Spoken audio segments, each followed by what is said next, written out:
Michael, what was your take on that one tonight? 3 points, clean sheet. That was it. Not a whole lot more to say than that. Are you happy with signs of progression? Did you feel there was some in that game? Not really. It was disjointed again. I'm not going to sit here and pull the wool over anyone's eyes. It wasn't free flowing. It wasn't what I want it to be. I don't think it's an effort thing. If you'd have said to me 2 or 3 weeks ago that we'd have got 12 points from the first 4 games and we'd have got 2 clean sheets leading into the next game, I would have taken it. I would have liked us to be playing with a little bit more rhythm. But hey, we got the 3 points. It's another clean sheet. It's another clean sheet with Ben and Connor on the pitch. So they're the positives for me this evening. Is that a concern that you're not seeing that after 4 games, or do you still feel it's quite early? It's the realism of where the team is at the moment. We need to find some rhythm quickly, or we need to be much better out of possession, because sometimes when we have the ball and we're moving and opening our shape where we want to attack, we're just giving away the passes unopposed. That's a concern, because I think it's leaving us vulnerable when we turn the ball over. It's not something I expected, so it's an area that I have to quickly work on with the group. We have 3 or 4 days now to work into the next game. That's the most we've had in a while. So look, January is a huge month for this football club. There's a derby, there's a cup semi-final, there's a big cup game away, there's some tricky away games. We know we need to improve. If I had to take performances over results, right now I would take results, but over time we surely have to play better. Certainly that's what I want from my team, is for us to play better. I think it's what the fans want. I can feel it in them as well. And that's fair, because they pay to come and watch and they want to be entertained by their team, they want to be excited. I think the players want that as well. So I think it's clear to see that we need to improve. I think it was concern for Alfredo, who obviously went down, came off just short after. Was it caution, or was it? Well, we had a bit of a red flag after the Aberdeen game, to be fair.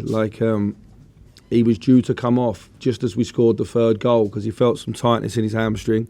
So obviously he missed the Ross County game, only come on for the last 30 minutes, and he felt fine. So we started him tonight. I believe it's tightness. So hopefully he's come off at the right time before it's anything bigger. He's had to obviously go to the well, because we've had very limited options there with Kamara and Antonio out.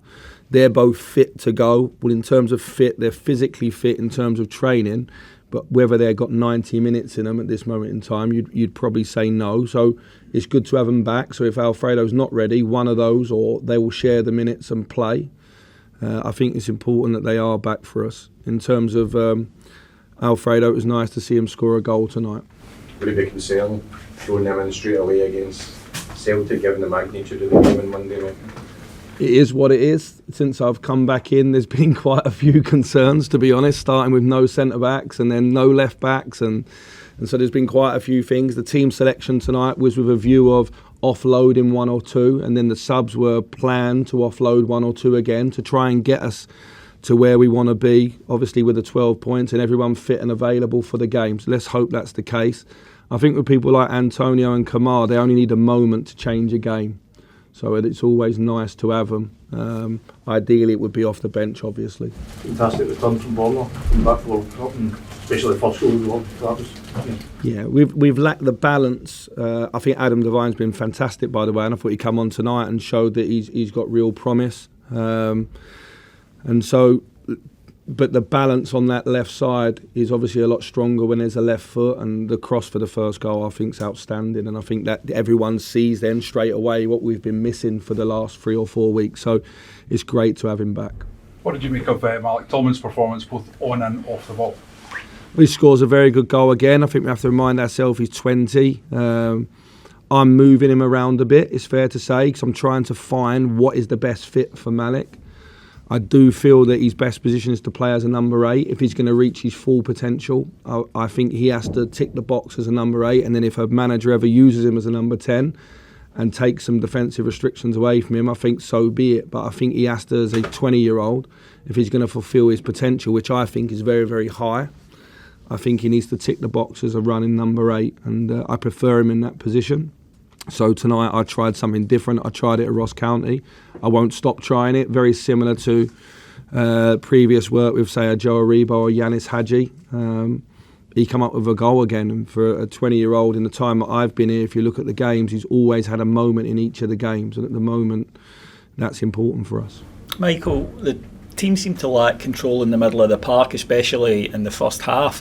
What do you think caused that this evening? What can you do to change that round? I think we open up like we used to, but we're turning the ball over really sloppy and unopposed. Not just one player, lots of players. So if you go back and watch the game, and the people that came on as well, unopposed, they're passing the ball away either to the other team or out of play. So we're not getting the rhythm that we need. It's just something we need to work on. It wasn't something I expected us to do. We're playing at a potential I think lower than the sum of the whole team.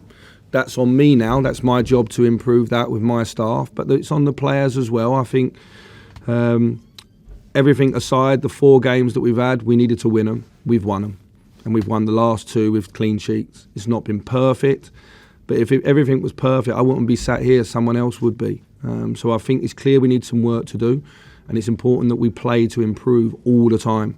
So I'm really honest with them. I'm as honest with them as I am with you. There's no point pulling the wool over anyone's eyes. I think we've got good players. I think as a group, we're not where I want us to be right now.